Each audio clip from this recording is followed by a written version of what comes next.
The Basement Dwellers podcast is brought to you by Dynamite Shirts. Now offering several services such as screen printing, embroidery, vinyl transfer, and even decals. Visit dynamite-shirts.com and get you some sweet custom clothing today. Press start to continue. They are those who live in the shadows, who feed upon Doritos and Mountain Dew. They take comfort in their dark habitats as they watch reruns of sci-fi shows long past. They are the Basement Dwellers.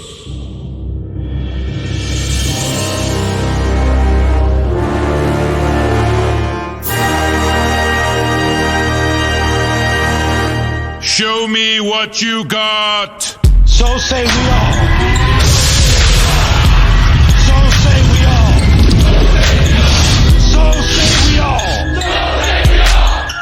Indeed. Yes. This is a fertile land and we will thrive. We will rule over all this land and we will call it this land.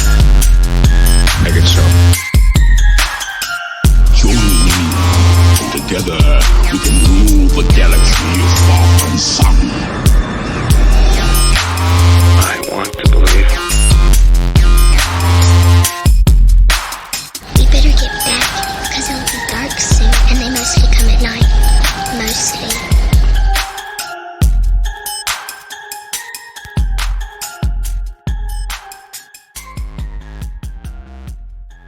Hello everyone and welcome to Season 3, Episode 5.5 of The Basement Dwellers, a bi-weekly podcast dedicated to all activities most enjoyed by those who spend their time in the deepest, darkest, and dankest of basements everywhere. I'm your host, Wes Tanner, and tonight I'm... So instead of not releasing anything for yet another week, I'm going to go ahead and take a shot at doing a solo show. So buckle up, crack those beers, and prepare for some incoherent rambling tonight on TBD. I'm joined as always by my fellow basement dwellers. So about 2 weeks ago, we finally got together again for our monthly D&D game, which we live stream on Twitch. The One Shot Adventurers Guild. I got together again, played for another 5 hours or so, and made a considerable dent in the story. But one of the most notable things that happened that night is that we actually got to interact with some viewers on our Twitch channel, and I won't give out any usernames now or anything like that. But it was just kind of a cool little element that we weren't really expecting, but had hoped for. And probably were a little unprepared to deal with the as far as like the amount of distraction that it brought to our game. So yeah, we had a lot of fun with that. Our next game is actually scheduled for the end of this month, which it is a short month, so it will be the Saturday the 23rd of this month. You can find our Twitch channel at twitch.tv/tbdpod. And make sure to come in there, and you can tune in next time and distract us some more. I mean, we had an absolute blast. Yeah, I don't know. The guy seemed like maybe he was half roasting us, but in a playful way. So it was all good. Let's see here. What else? I finally was able to watch Solo, A Star Wars Story. I'm a big fan of Han Solo, and never really got much into any of the expanded universe of Star Wars. I don't really know much beyond what the movies have showed us, so I don't really have any gripes there. But the movie actually wasn't that bad, and I suppose I was probably how I was going to react to it to begin with, because I don't really have any of the fanboy tendencies that a lot of other people did when it came to, or when it when it came to going into that movie expecting certain things to be a certain way and whatnot. I mean, Chewbacca was there, Lando was there. The plot was decent. It was like a sci-fi like caper movie, like a heist, and it played out really well. And the acting was good. I had no problem with any of the people playing any of the characters. The guy playing Han Solo, and I can never remember his name. I think it's Alden. I don't know, but yeah, I don't know. He was okay. I mean, he kind of grew on me when it came to portraying Han Solo. And again, maybe I went into it. Maybe those were the only expectations I had, were that he was going to kind of carry on that same personality that Harrison Ford had when it came to playing Han Solo. And but long story short, he actually did do a pretty good job, and he sold it for me. It was funny. I mean, the action was good. The plot was really good, and it was very different for Star Wars. But again, you know, if you were a fan of Rogue One, that's kind of in the same vein as far as like deviating from the normal formula that is Star Wars primarily. And so yeah, no issues there. I actually liked it. I wouldn't call it the best movie, but it was okay. Oh yeah, sorry, I'm looking at notes here, try and keep me on some sort of a track. But I'm actually nearing what I think is the end of The Witcher 3 finally. I have been playing it forever. And I for the longest time, well, for starters, I got about between 20 and 30 hours in before the what do they call it? Not the extended edition. What the fuck is it called? The complete edition, I guess. The one that has all the expansions in it included, all in one copy. Yeah. Well, I originally had it on a physical copy, so I played it that way first, and then I ended up buying it digitally with all the expansions included in it in the complete edition, or whatever it's called. And what I didn't know was that when you do that, your save from your other copy doesn't carry over. So for the longest time, I was stuck between really wanting to progress in the story, but having to go through 20 to 30 hours of really awesome content, but still 20 to 30 hours of gameplay before I could actually start to see something new. And when I really got down to it, it wasn't an issue for me. I had no problem powering through that stuff. In fact, I even took my time and explored some other areas that I hadn't before, just to kind of make it all worthwhile. But anyway, I caught up to where I was, and now I'm, oh God, what am I at? I'm over 60 hours. I haven't looked at my actual time yet, but maybe I'll do that tonight. But yeah, I'm over 60 hours, and from what the play time for the main story goes, I think it's somewhere around 35 hours, I believe, to finish the main story, if you just go right through it without doing anything else. So that's pretty impressive as it is. But anyway, I feel like I'm almost there, unless they throw me for a huge curveball, which is entirely possible. I feel that tension of things kind of culminating towards an end. But what I'm excited about is that I have not even hit the level requirements for the two expansions that they have with it.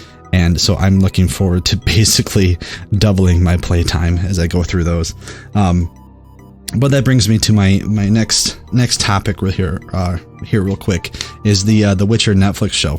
Like when I first heard about them doing the Netflix show, obviously I was super excited, and then they cast Henry Cavill, and I was weary, but I wasn't at that point terribly invested in The Witcher, as far as, I hadn't read any of the books yet, and hadn't played more than 20 to 30 hours of the third game in the series, so I was open to it. But now that I've read, I believe I am reading the fourth book in the series. So I read the two books, which are actually collections of short stories, and then one the first novel. Now I'm on the second one. So yeah, if my math is correct, that is the fourth book. So, but now that I've done that, and now that I've played through a lot of The Witcher, the video game, it doesn't necessarily cast any doubts as to whether or not Henry Cavill can pull it off. I'm damn sure he can. For one, he's a fan of the series. So, at the very least, he'll do his best to portray it like he's a fan. And if Ryan Reynolds as Deadpool has taught us anything, is that if you're a fan of the character that you're portraying already, then you will take some extra care when going into your performance. So my views on Henry Cavill as Geralt have kind of mellowed out. I'll wait and see, but I'm not going to judge it before it comes out. Reportedly, is that a word? Reportedly? I don't know. But according to several media outlets, Netflix is already pretty happy with The Witcher, and they are prepared to order more seasons of it. And some are even calling it the Game of Thrones of Netflix. So that right there should be enough to hype you. It's enough to hype me. I can't wait for it. It's supposed to come out sometime this year. Who knows when? But you can bet your ass, as soon as I know, we'll be talking about it on the show. So with that, I'm going to go ahead and take a quick commercial break. And when I get back, I'm probably going to go over some news stories or something. It's going to be a short episode, so stick with me. And I will be right back. What's up, everybody? JJ here. I'm a super nostalgic person, and one of the things that has given me so many memories over the years has been my experiences with video games. I mean, sure, I like hearing reviews, watching Let's Plays, and getting news about the latest releases, but what I really love is hearing about how gaming has affected people on a personal level. That's why I decided to start my own YouTube channel, Game Room Revival. I talk not only about games I love, but why I love them so much, and what they've meant to me over the years. I'm a retro game collector, and the games that mean the most to me are the ones that have great memories attached to them. So, if you're like me and have a passion for talking and hearing about how games have affected people personally, I invite you to come check out my YouTube channel, Game Room Revival. Thanks. And now, back to the basement.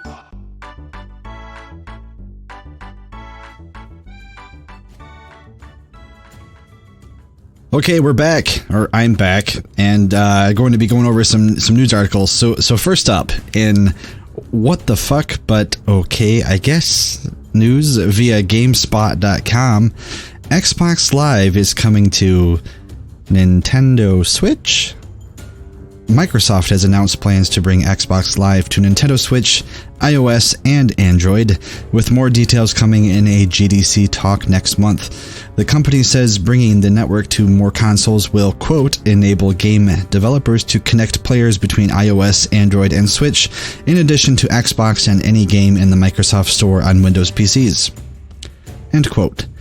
Until the publisher reveals more at GDC, we're not entirely sure what the move will involve precisely. What we do know is Microsoft wants us to take our Xbox profile, including our achievement history, friends list, clubs we're in, and more, to every screen, even rival consoles. That ties into a wider recent Microsoft strategy to get its services on as many devices as possible.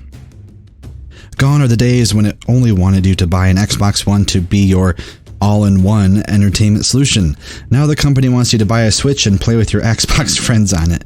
Trying to pressure everyone into buying a Windows Phone didn't work and was costly.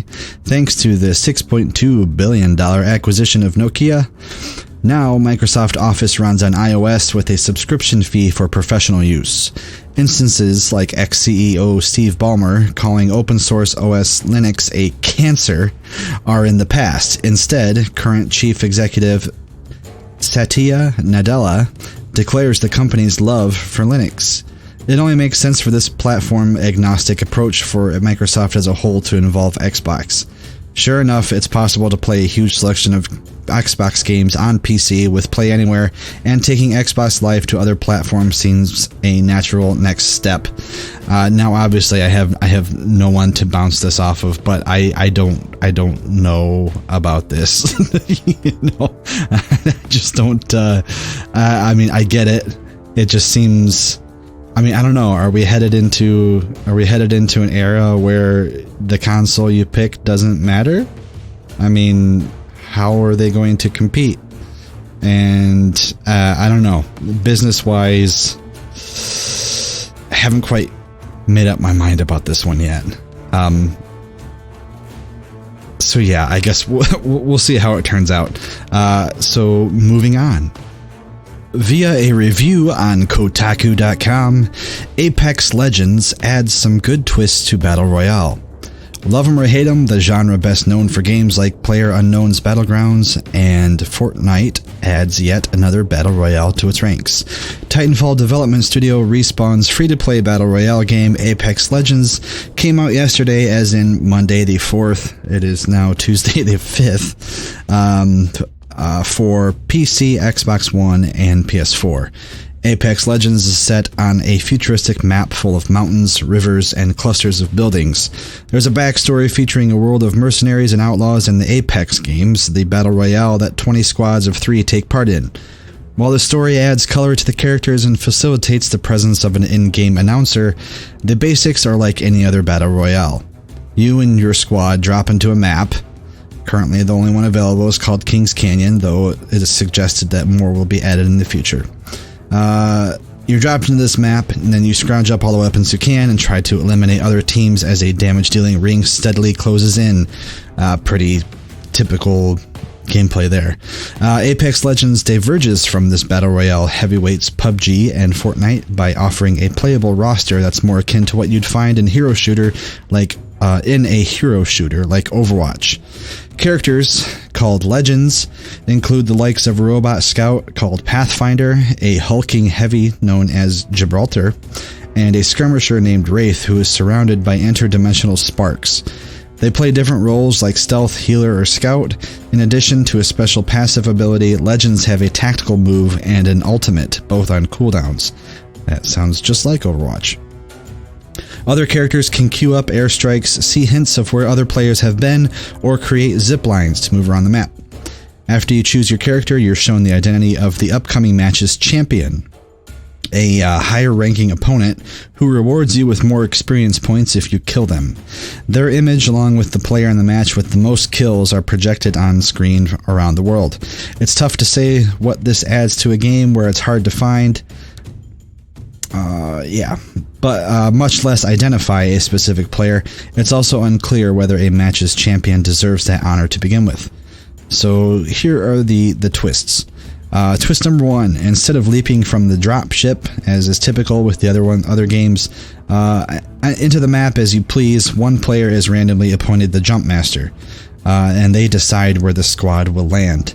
Once you're running around in the map, you can communicate over voice, but you can also ping locations, identify enemies, and loot with a single button press. Twist number 2 is the game's unique take on its revive mechanic. Once you die, your squad has a certain amount of time to get to you and revive you. If they don't make it in time, they can still collect your banner, which is a customizable image that represents your character. At any point during the match, they can run to a respawn beacon and insert your banner, which will then respawn you in a dropship so you can rejoin the game. That's pretty cool. However, it says there is a risk to it. Using the beacon takes time and leaves you exposed, but it's a clever step beyond the standard respawn, which is, as far as I know, is no respawn. Usually, at least for me, my experience in these games is to spawn and die and then queue up for a new game. So that'd be cool if your team can bring you back into the match. The community is still finding its footing in Apex Legends, and it's exciting to see what the game will become. The roadmap for it suggests seasons and a battle pass. There's already a store full of currency, cosmetics, and loot boxes called Apex Packs that advertise their loot percentages before you open them. Of course there are. As the game goes on, I'm sure we'll see people customizing their characters, finding favorite skins and voice lines, and creating a meta through different squad combinations. For now, Apex Legends can feel cluttered, but at its core, it's a lot of fun. So yeah, I just downloaded this today, actually, and I'm probably going to play it after I get done recording. At least to check it out, because it's based in the Titanfall universe, and which is kind of odd considering that they chose not to use Titans in it at all. At least now. I haven't read whether or not they're planning on adding them later, but I mean, crying out loud, they should. It would just that would put it above the other games, even just that, without the cool little twists, which I think are pretty cool. The whole jump master thing doesn't really matter to me too much. I mean, whatever, you get to, have someone else choose where you drop out of a plane instead of you choose, big deal. But the whole revive mechanic, that has always been kind of what has kept me from really diving into, ultimately getting addicted to this style of game, is that, for one, I usually need a good couple deaths to warm up to how the current match environment is. I'm not that great of a first-person shooter, and so I need to get a feel for how good the other team is, and where they like to hang out before I can really start to form a strategy. Even if I'm playing team-based games like Rainbow Six or what is it? Battlefield. Jesus. Rainbow Six is a little different story because, once you're down, and that's a lot more slow moving. But with fast paced games, I don't play Call of Duty anymore, but I imagine this is going to be kind of like it, because Titanfall was like Call of Duty, just I think a better Call of Duty. And part of that had to do with the Titans in it. But since they aren't present, I mean, at least they're kind of changing it up with having a roster of characters with special abilities. I mean, that's pretty cool. But ultimately what has kind of kept me from that is just, I'm just not good enough for them to really enjoy them. Just to put it plainly, I'll spawn in, and as soon as I start to pick up some stuff and I'm starting to feel badass, usually my first run in with a person after that, it's a toss up whether I'm going to get the drop on them or, we're going to go head to head and they, fucking murder me. So, maybe it's just, the fact that I suck at them, but I've kind of steered clear of them. But this whole revive mechanic that they're introducing in this game, and again, I don't know if it's in any of the other ones, but being able to be revived and to continue a match without either just spectating or just queuing up for another one, that's really appealing to me. Even just being able to be revived once and have another shot, that's better than just spawning in and getting shot from across the field and then, calling it a day like I do and just say fuck it and rage quit, or, queue up for another match and have the same thing happen and then rage quit. So anyway, I'll be checking that out.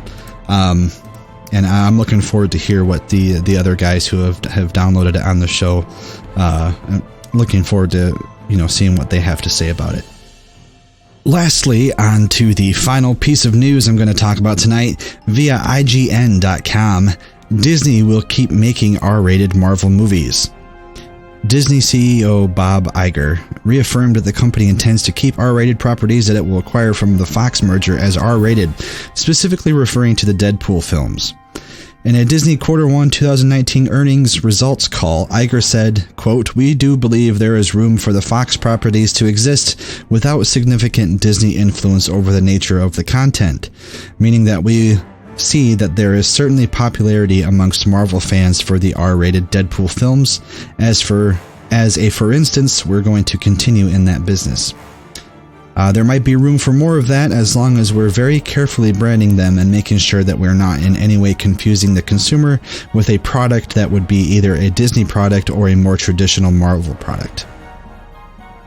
These comments reaffirm previous comments from Iger that suggest Disney will utilize some sort of R-rated Marvel brand that coexists alongside more family-friendly content.